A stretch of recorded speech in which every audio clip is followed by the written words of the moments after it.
Hey everybody, welcome back to another WV Guns and Goats video. Beautiful day out here on the range. However, it is a little bit windy, so bear with any wind noise that you might hear. Now, I've been looking forward to a nice day to get this optic right here out to the range to do an overview video, first shots, first impressions on the PE330. Now, I already gave you some of my thoughts when I did the unboxing and features video on this optic. You can find that linked in the description below, and I've been waiting for a day to bring it out here to the range. Now right here I've got it mounted on our little DY9Z from Daria Arms. Now Aimwin was nice enough to supply this to us for this video, so a big thanks to them. But in this video, what we're going to do is we're going to take our first shots with this optic. We'll get it sighted in. We'll see how it's sighted in right out of the box on our first magazine. Then we'll tune it to our final sight in 0.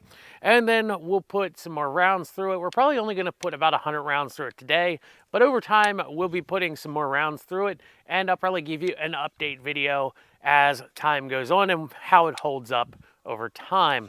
Now we'll also do a little bit of impact testing on this, see how it holds up to being hit against the steel targets downrange, see if it knocks it out of 0 or if it holds up.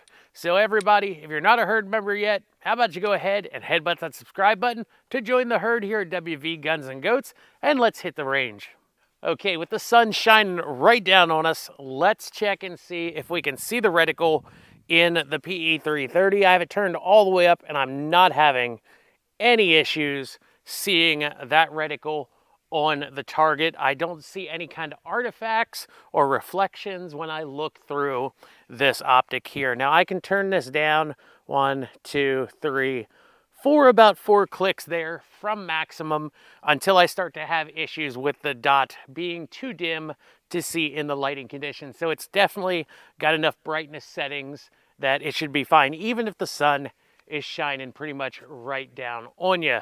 Now let's go ahead and see if this is sighted in out of the box. We're just going to take a couple shots at the steel target down there.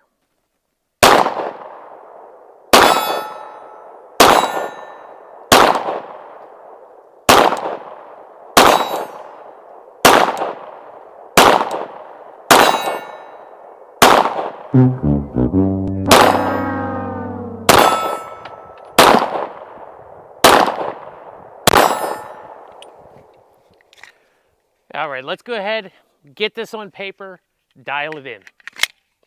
All right, we got a target downrange, 15 yards. Let's do some fine-tuned sighting in with the PE330.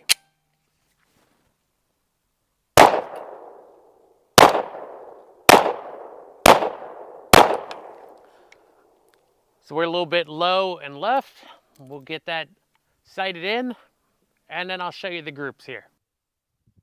It took me a little while to get everything sighted in, mostly due to the size of the DY9Z and how slick it is, and you see I have to readjust my grip after every shot, just like I did right there. So that contributed to a longer sight-in process, and I don't really blame the optic for that. However, what you will see was a major issue that we had with the optic coming up soon.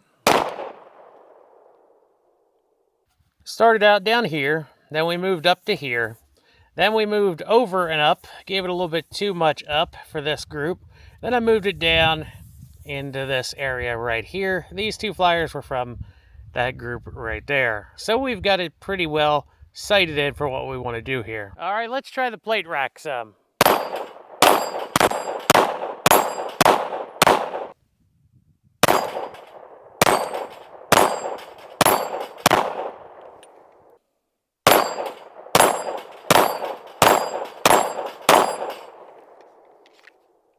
And then, well, it got worse.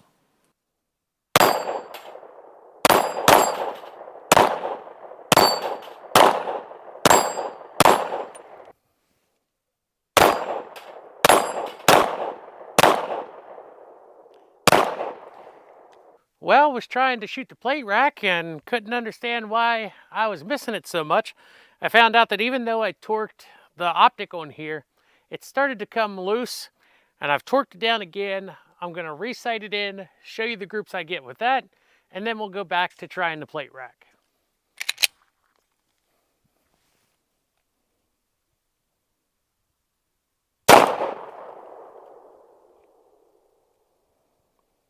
Oh, it actually turned off. I spent about 5 minutes trying to get this optic to turn back on, pressing all the buttons, wiggling it, etc., tightening the battery compartment. I ended up just taking it to the workbench. Well, unfortunately, everybody, I think we killed the PE330 on the DY9Z here. Now, we've put a little over 100 rounds through it, and most of that was trying to hit the plates on the plate rack. Now, I know I'm a little rusty from winter time, but I know I'm not that bad a shot where I had that many misses. So I checked the optic here, and even though I used a torque driver to install it, it had come loose. Just a little bit, enough to wiggle around on there. So I went and got the Torx driver and I re-torqued it down on the slide here. And everything looked good. I went to confirm the 0 on it just to see if that had thrown it out. And the very first shot I took, the optic turned off. I tried pressing the buttons, messing with it. I couldn't get it to turn back on. So I figured, well, maybe the battery in this was dying, because I think this one came with the battery in it, and it did come with a spare battery in the box. So I put the spare battery in it. It turned on, and when I racked it on the workbench back there, well, it turned back off when the slide went forwards, and then it refused to turn back on. It took about 4 minutes of messing with the optic. It did turn back on one more time. I racked the slide like that, and the optic turned back off. In fact, I think it is actually still off. No amount of pressing these buttons is turning this optic back on. So I think, unfortunately, we've killed the PE330 here. We didn't even get to where we were going to hit the steel plates with it to see how it holds up to abuse. It didn't even hold up to the slide right here. And that's unfortunate, because I did like the features that this optic had. I was hoping this would be a good option for a budget enclosed red dot sight, and it turned out we killed it out here on the range.